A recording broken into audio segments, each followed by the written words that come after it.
जय हिंद दोस्तों, मैं राय आप सभी का राय ऑनलाइन एकेडमी पर हार्दिक स्वागत करता हूं। तो देखिए, अक्सर बच्चा लोग फंसता है कि गंगा गंगोत्री से निकलती है या फिर गोमुख से निकलती है। तो मेरे ख्याल से मेरे से पूछेगा तो भैया गंगा कहीं से नहीं निकलती है। अगर आप भी इसके कंसेप्ट को समझिएगा कि गंगा कहाँ से निकलती है तो आप इस तरह के प्रश्न नहीं पूछिएगा। तो आज की इस वीडियो में हम लोग पढ़ेंगे गंगा कहाँ से निकलती है और साथ ही गंगा नदी में के जल में कीड़ा क्यों नहीं पड़ते हैं। तो है ना, आज का हम लोग का स्पेशली किस पे वीडियो है आधारित है तो गंगा नदी तंत्र को है ही, लेकिन गंगा नदी के तंत्र है समझेंगे तो इसके साथ समझेंगे। लेकिन जो मुख्य प्रश्न है हम लोग को दो प्रश्न पर डिस्कशन करेंगे। पहला, गंगा नदी आखिर निकलती है कहाँ से, और गंगा नदी के जल में कीड़े क्यों नहीं पड़ते हैं। लोग देखिएगा, हिंदू धर्म में लोग बहुत यानी कि गंगा नदी में जाकर पटना या कहीं गंगा नदी को ले यानी गंगा नदी के जल से जल को अपने घर में लाकर बोतल या किसी भी बर्तन में रख देते हैं तो लोग बोलते हैं कि इसमें कीड़ा नहीं पड़ता है। तो क्यों नहीं कीड़ा पड़ता, इसी को हम लोग समझेंगे। दो प्रश्न आपका है। पहला, गंगा नदी निकलती कहाँ से है। जनरली जो बच्चा होता है इसी टॉपिक में बार बार फंसता है, गंगोत्री से निकलता है या फिर गोमुख से निकलता है। तो आज के अगर इस क्लास में अगर सही से आप ध्यान दीजिएगा इस वीडियो में तो आपका कंसेप्ट क्लियर हो जाएगा कि गंगा कहाँ से निकलती है। तो चलिए हम लोग स्टार्ट करेंगे कि गंगा कहाँ से निकलती है। पहला प्रश्न को जवाब देने का प्रयास करेंगे कि देखिए, मानचित्र से आप समझने का प्रयास कीजिएगा। मानचित्र हम लोग समझेंगे गंगा नदी कहाँ से निकलती है। देखिएगा, गंगा नदी आपको पता है कि उत्तराखंड से निकलती है। कहाँ से निकलती है? उत्तराखंड से। और उत्तराखंड उत्तर प्रदेश सन 2000 ईस्वी में अलग हुई है, यानी 2000 ईस्वी में उत्तराखंड किससे अलग हुआ है? उत्तराखंड से, है ना। तो उत्तराखंड में ही गंगा नदी का उद्गम कहाँ से है ना, स्रोत हम लोग जानते हैं कि उत्तराखंड से। देखिए, उत्तराखंड में एक जगह है जिसका नाम है उत्तरकाशी। ये अभी वर्तमान में जिला भी उत्तराखंड का एक जिला है उत्तरकाशी। तो आपको सबसे पहले हम लोग समझेंगे उत्तरकाशी। उत्तरकाशी, देखिए उत्तरकाशी जगह है और इसके जगह तीन जो ग्लेशियर है, एक ग्लेशियर हम लोग यहाँ बना देंगे और एक यहाँ बना देंगे और एक यहाँ बना देंगे। इस ग्लेशियर का नाम हम लोग देंगे संतोपंथ।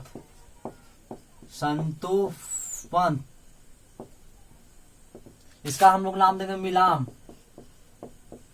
और इसका हम लोग देंगे गंगोत्री।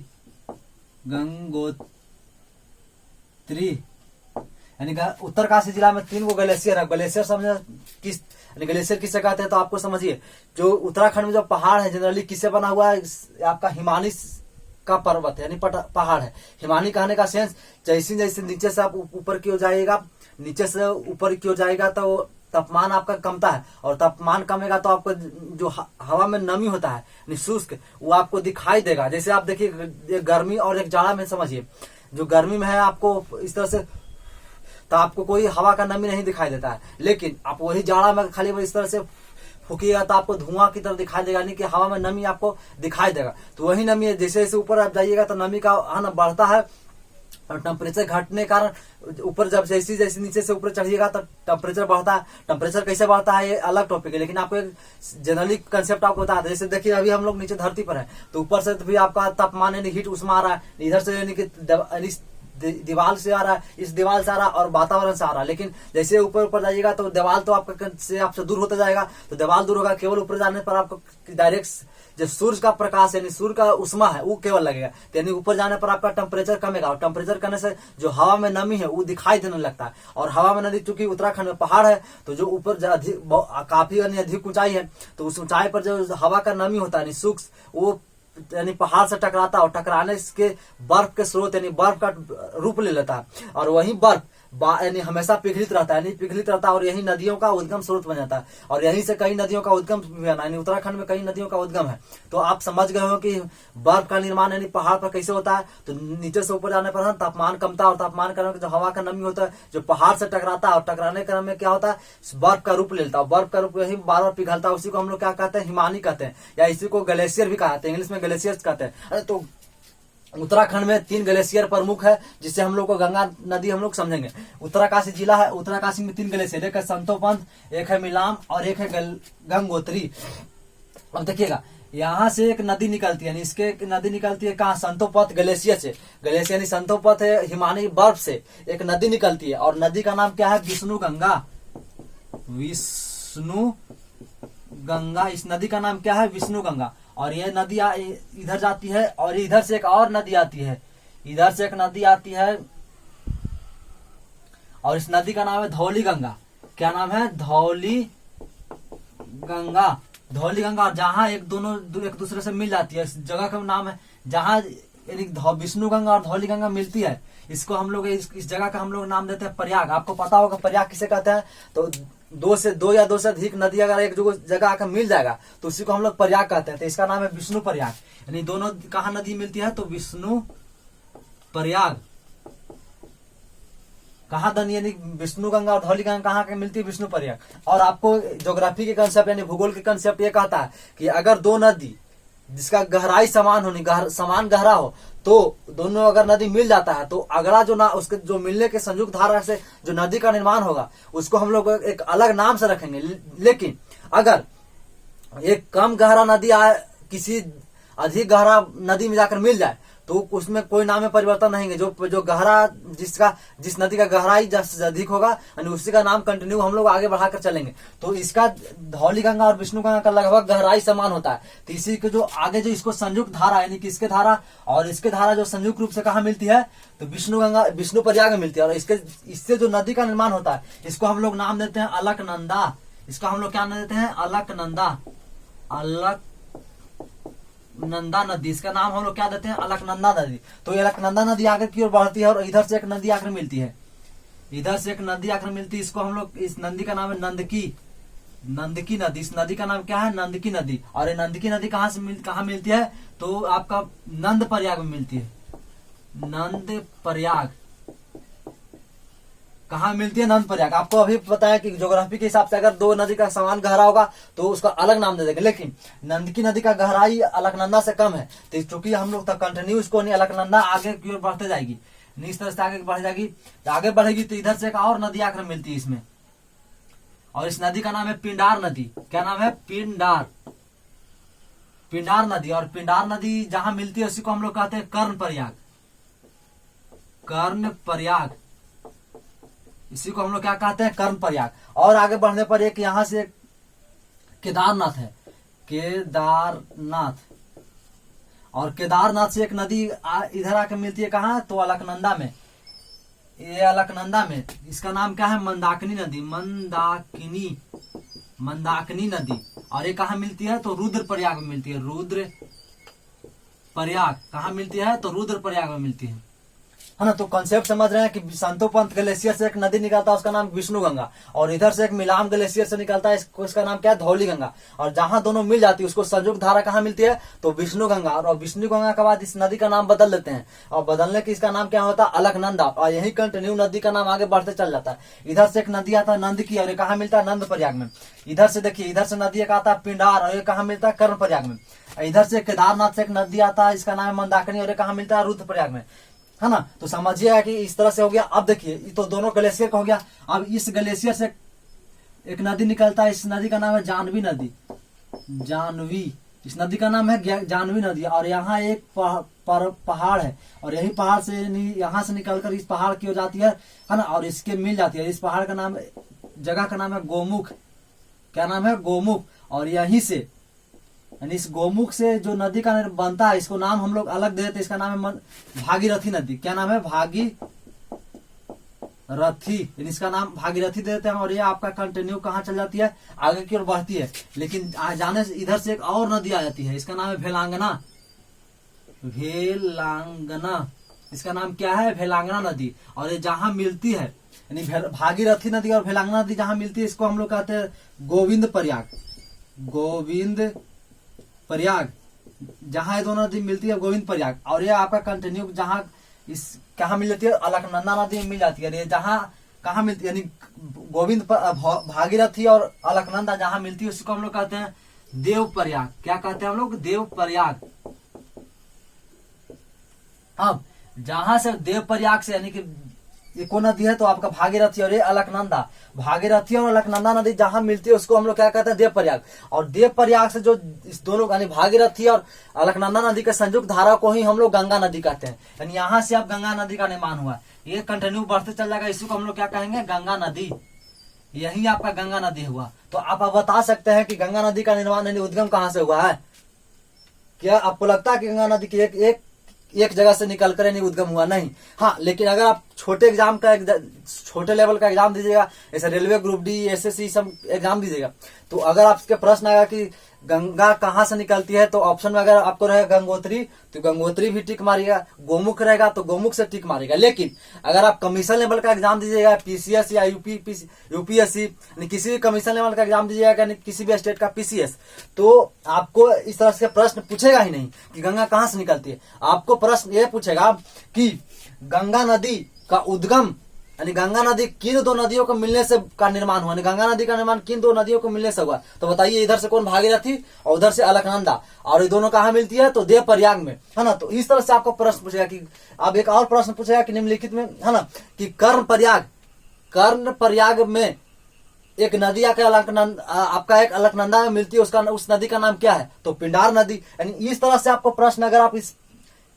मानचित्र को अपने दिमाग में बैठा लीजिएगा, तो आप कमीशन वाले के एग्जाम में नहीं भूलिएगा कि गंगा नदी कहाँ से निकलती है ना, गंगा नदी का हम कहाँ से, मतलब है ना, इसके दोनों संयुक्त धाराओं को हम लोग क्या कहते हैं। अब हम लोग समझेंगे जनरली। देखिए, आपको प्रयाग कहने का सेंस, दो नदी, आपके दो से अधिक नदी अगर एक दूसरे को संयुक्त धारा मिल जाती है, उसी को हम लोग प्रयाग कहते हैं। तो देखिए, एक प्रयाग है विष्णु प्रयाग, एक नंद प्रयाग, एक कर्ण प्रयाग, एक रुद्र प्रयाग, एक देव प्रयाग, कुल मिलाकर 5 प्रयाग है। और जितने भी प्रयाग है, इसी को हम लोग हिंदू धर्म में पंच प्रयाग कहा जाता है। क्या कहा जाता है, पंच प्रयाग। पंच मतलब 5 और प्रयाग मतलब, है ना, तो एक देखिए कौन है, देव प्रयाग, रुद्र प्रयाग, कर्ण प्रयाग और नंद प्रयाग, और एक विष्णु प्रयाग। यानी कुल कितने प्रयाग है, 5।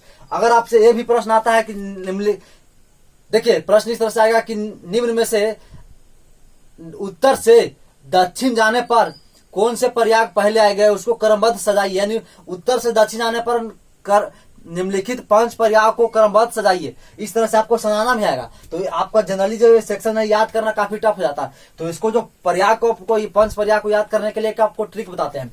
ट्रिक याद कीजिएगा। देखिए, सबसे पहले आपको पता होगा विष्णु का दूसरा रूप क्या है, विष्णु किसके रूप में आए, कृष्ण। और कृष्ण का बचपन का नाम क्या था, तो नंद।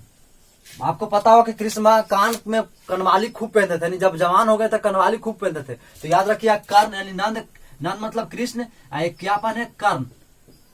उसके बाद आपको पता होगा कृष्ण भगवान हैं जो अपने गले में रुद्राक्ष का माला पहनते थे, रुद्र लिख लीजिएगा, रुद्र।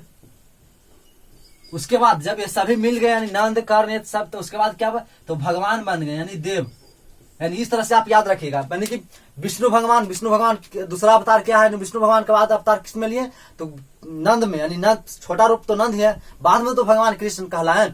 तो विष्णु किस में लिए, तो नंद में, यानी नंद। उसके बाद जो नंद थे यानी कृष्ण, वो क्या कान में कनवाली पहनते, तो कर्ण हो गया। यानी विष्णु से विष्णु प्रयाग, नंद से नंद प्रयाग, कर्ण से कर्ण प्रयाग, और गला में रुद्राक्ष के माला था, रुद्र से रुद्र प्रयाग, और बाकी बच गया सबको मिला देंगे तो देव, यानी कि भगवान बन गए, तो देव प्रयाग। तो इस तरह से अगर आप याद कीजिएगा तो आपका सिस्टमेटिक यानी क्रमबद्ध सजाने में आपको आ सकता है, यानी आया भी है ना। तो इसको आप सजा देगा।